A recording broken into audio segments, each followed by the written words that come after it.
Hello, and welcome to James Lester's Express Lane, where we get you out as fast as possible. Look at me, I turned into a Beastman. Funny shit I've ever seen. Ah!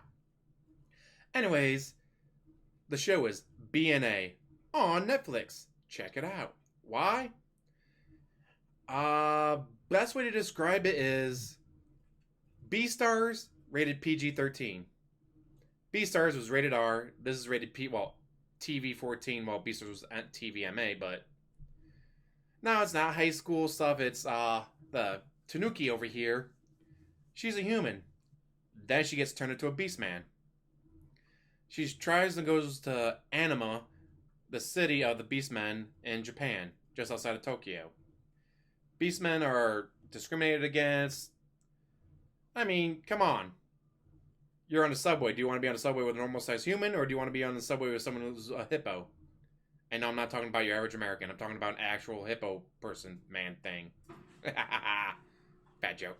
Anyways, she gets there, and on the way there, she gets attacked by humans, but then she gets saved by a mink. I'm not a weasel, I'm a mink!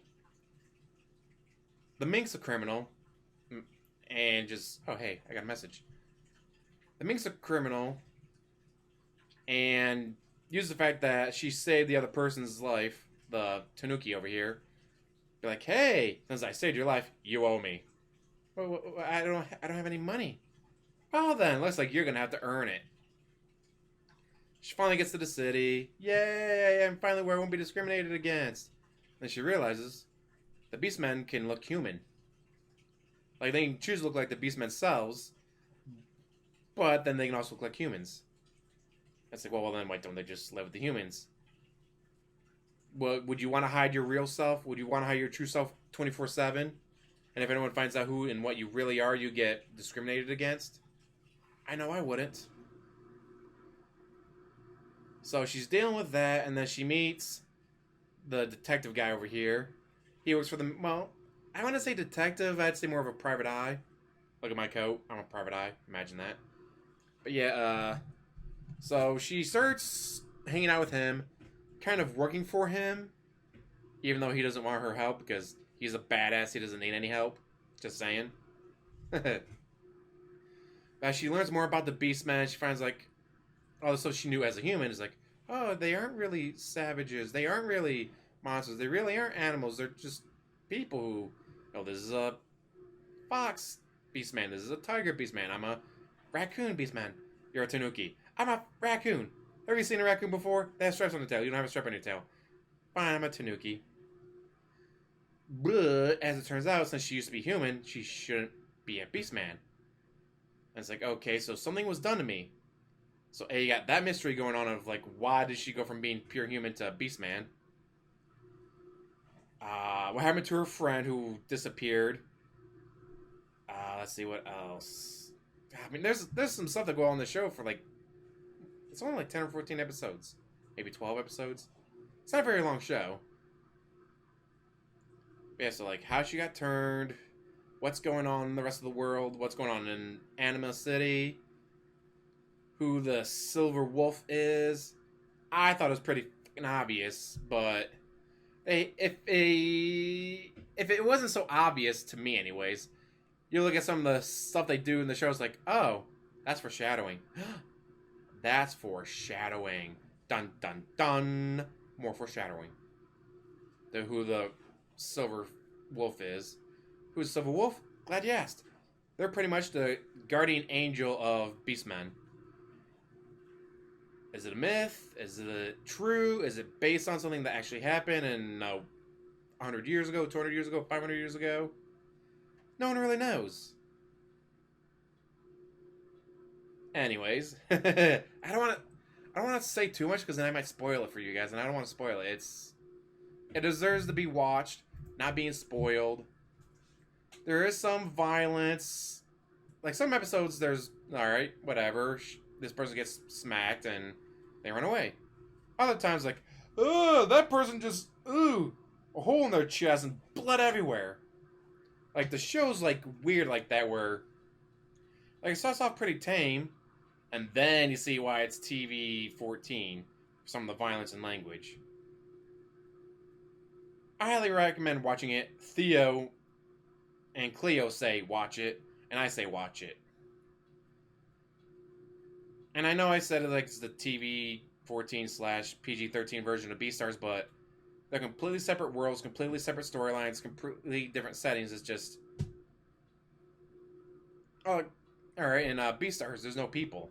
It's literally just animal Beastmen things, whatever you want to call them. On this one, there's people and Beastmen, and it turns like, yeah, the Beastmen hid themselves for however many hundreds of years, but before they were known. It's like, oh, you know that elephant god that this religion worshipped? It was an elephant beastman. Oh, you know this cat god that this group worshipped? It was a cat beastman.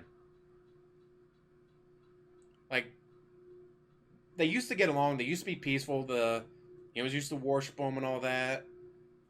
And it's, I can kind of see why if you didn't have understanding and great example.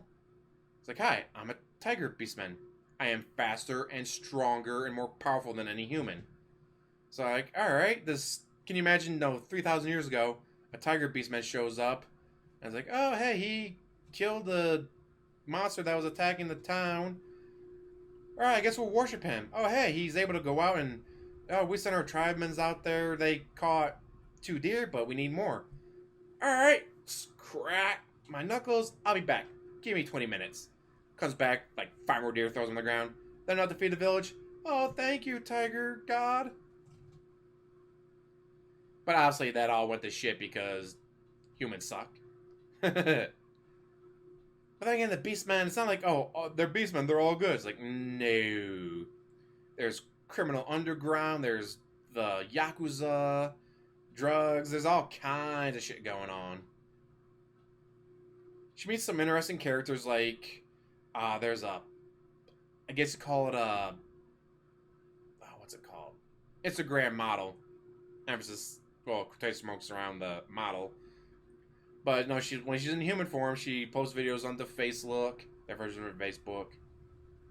And no human knows that she's Beastman. She has this huge following, and when the Tanuki sees her, she's like, oh, what's the human doing here? But then she turns like, no, I'm actually a dolphin. It's like, oh, okay. It's like, I've always wanted to go to the mainland, but Daddy won't let me. Well, I mean, I know a little bit about the mainland. Like, I got invited to the party as one of the guests of honor because, my 2 million followers, but I can't really go because I'm too nervous. Like, well, we can go together, yay! We can both look like people when we go there. I won't spoil what happens after that, but a lot goes on. You get, there's only really one episode I did not enjoy. A baseball episode. Like, the entire episode focuses around, like, alright, she's gonna join this shitty team. And, yay, they're gonna win this game. They're gonna win that game. They're gonna go to the finals. And it's like, A, predictable. B, she was looking for basketball.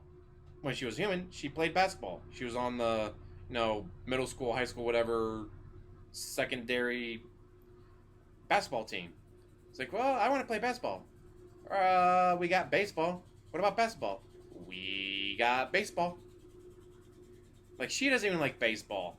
And I don't like baseball either. It's too fucking boring to watch. So having an entire episode centered around baseball is just boring as shit. Other than that episode, if I was to rewatch it again, I would skip that episode. But other than that, really interesting show. You get a cult going on. You get some corporate interference from the outside. You get corrupt politicians. You get one of the characters was an albatross. Well, guess what? Albatross migrate. Well, you have this. You have not just the same rights as a person, but you have the same rules and regulations. You can't just fly from China to France. You need passports and immigration papers and all this stuff. It's like, but I'm an albatross. That's what we do. We fly all over the world and we do that until we die. It's like, some of my comrades have been shot down because they're flying. Then hey, you can't fly into this space. Like, I am following literally the thousands of years of migratory imprint that we have because we're albatrosses. That's what we do. We migrate. I was like, all right, that is kind of interesting. Where you have, it's like, okay, they're given the same rights as people, but then they have to follow the same rules and regulations. It's like, well, they're an albatross, but no, they're an albatross Beastman. They have to follow the same rules as man. So they can't just, fly over the world wherever they feel like. But as a beast, well, that's kind of what they do. Just saying.